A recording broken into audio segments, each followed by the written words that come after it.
रात के सन्नाटे में आखिरी लोकल ट्रेन धीमी गति से प्लेटफॉर्म छोड़ रही थी। रिया थकी हारी आखिरी डिब्बे में चढ़ी। खाली डिब्बे में सिर्फ एक साया था, एक रहस्यमय आदमी, गहरा काला ओवरकोट पहने, चेहरा टोपी से ढका। एक अजीब सी बेचैनी ने रिया को घेर लिया, मानो वो आदमी उसे पहले से ही देख रहा हो। ट्रेन ने गति पकड़ी और रिया ने अपना फोन निकाला। नेटवर्क गायब था। एक डरावना सन्नाटा छा गया। तभी वो आदमी उठा। उसकी भारी जूतों की गूंज डिब्बे में फैल गई। वो रिया के पास आया, बिना कुछ कहे एक काला लिफाफा उसकी सीट पर रख दिया। उसकी धीमी ठंडी आवाज गूंजी, इसे खोलो और शोर मत करना। कांपते हाथों से रिया ने लिफाफा खोला। अंदर एक पीला कागज था, लाल स्याही में लिखा एक डरावना संदेश, तुमने 6 साल पहले एक गलती की थी। तुम्हारे पास सिर्फ 10 मिनट हैं। अगले स्टेशन पर उतर जाओ या तुम अगली हो। रिया की सांसें तेज हो गईं।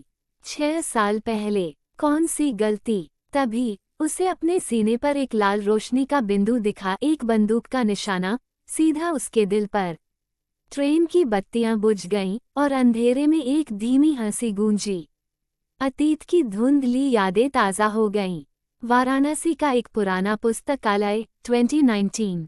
रिया, एक इतिहास शोधकर्ता, ने 17वीं शताब्दी की एक दुर्लभ पांडुलिपि खोजी थी।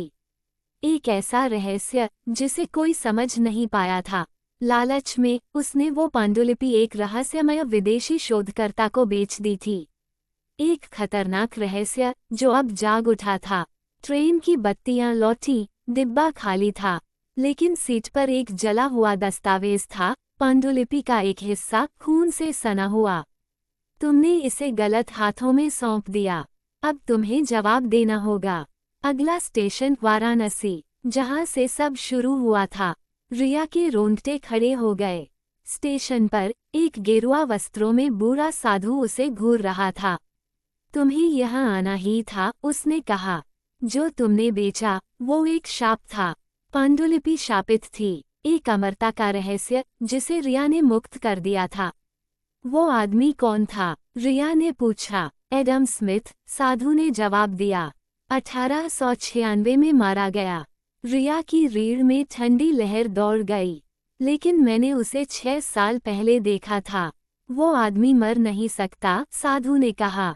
रिया ने एक अमर रहस्य को मुक्त कर दिया था और अब उसकी जान खतरे में थी। साधु ने उसे एक तांबे का सिक्का दिया। इसे स्वीकार करो और तुम एडम स्मिथ से बच सकती हो। तुम अमर हो जाओगी, लेकिन अमरता की भी एक कीमत थी। तुम कभी इस दुनिया से मुक्त नहीं हो पाओगी। तुम्हें भी मेरी तरह इस रहस्य की रखवाली करनी होगी, हमेशा के लिए। रिया ने सिक्का देखा और फिर साधु को। अगर अमरता संभव है तो इसे तोड़ना भी संभव होगा, है ना? साधु डर गया। ऐसा सोचना भी मत। लेकिन रिया को यकीन था, समाधान इतिहास में छिपा था। पांडुलिपि पर लिखे संस्कृत मंत्र धीरे धीरे उसके दिमाग में खुल रहे थे। अग्नि में जो लिखा गया वही अग्नि इसे मिटा सकती है। रिया ने साधु से पूछा, इस शाप की शुरुआत कहाँ से हुई थी? साधु ने जवाब देने से इनकार कर दिया, लेकिन रिया समझ गई। समाधान पांडुलिपि में था। उसे उस शाप के अंतिम निशान को जलाना होगा। रिया ने सिक्का छीनकर जमीन पर गिरा दिया। साधु चीख पड़ा और धूल में बदल गया।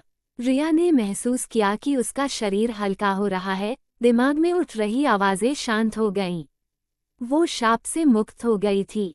लेकिन राहत की सांस लेते ही रिया ने अपने टिकट पर एक लाल स्याही का संदेश देखा। तुमने सोचा तुम जीत गई। खेल अभी खत्म नहीं हुआ। क्या एडम स्मिथ अभी भी जिंदा था? कहानी अभी खत्म नहीं हुई थी।